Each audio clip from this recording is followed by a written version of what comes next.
गाळ हा कोकणासाठी फार संकटाचा विषय झाला आहे.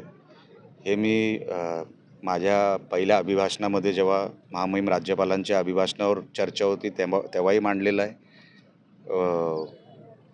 आणि इतर वेळेलाही जेव्हा बजेट सेशन होतं त्या बजेटमध्ये पण तरतूद मिळावी ह्याच्यासाठी मांडला होता.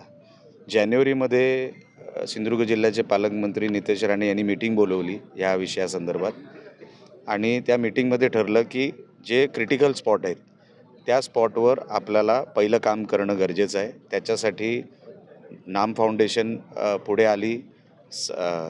स्थानिक प्रशासनाने त्यांच्याबरोबर काही ॲग्रीमेंट केलं आहे आणि नाम फाउंडेशन आणि सरकार मिळून प्रशासन मिळून आता हे काम हाती घेतलं आहे.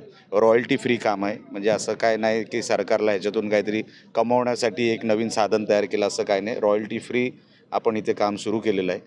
10 लोकेशन आपण काढलेलं पण 10 लोकेशन आपल्याला थांबता येणार नाही. आपल्याला जवळपास मी माझ्या मनोगतामध्ये जसं सांगितलं 95 किलोमीटरचा जर आपण ज्या ज्या गावांमध्ये ही कर्ली नदी वाहते तिकडचा जर आपण संरक्षण भिंत आणि गाळ काढण्याचा विषय हाती घेतला तर जिल्ह्याचा मोठ्या प्रमाणामध्ये हा विषय मार्गी लागू शकतो आणि त्या अनुषंगाने आम्ही पावलं टाकतोय.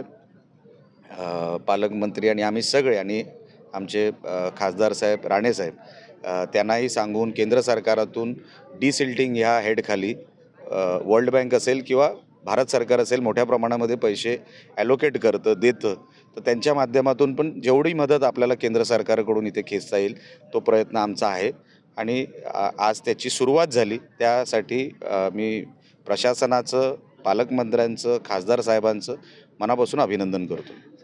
10 लोकेशन आपल्या मतदारसंघातले अति क्रिटिकल जे आहेत ते आपण ऑलरेडी काढलेले आहेत. आता 2 लोकेशनवर आज सुरुवात झाली.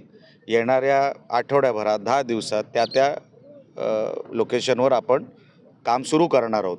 वेळ लागणार नाही काम सुरू करण्यासाठी पण ते काम दर्जेदार व्हावं चांगलं व्हावं आणि जी फाउंडेशन काम करते त्यांना त्रास न होता आपल्याला लोकांना ह्या सगळ्या संकटातून बाहेर काढायचं आहे.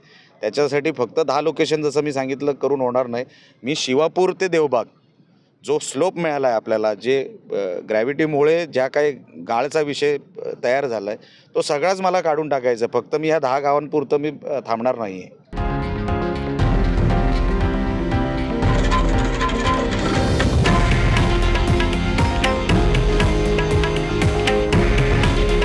हे आहे देशातील नंबर 1 न्यूज नेटवर्क आणि आपण पाहत आहात TV9 मराठी.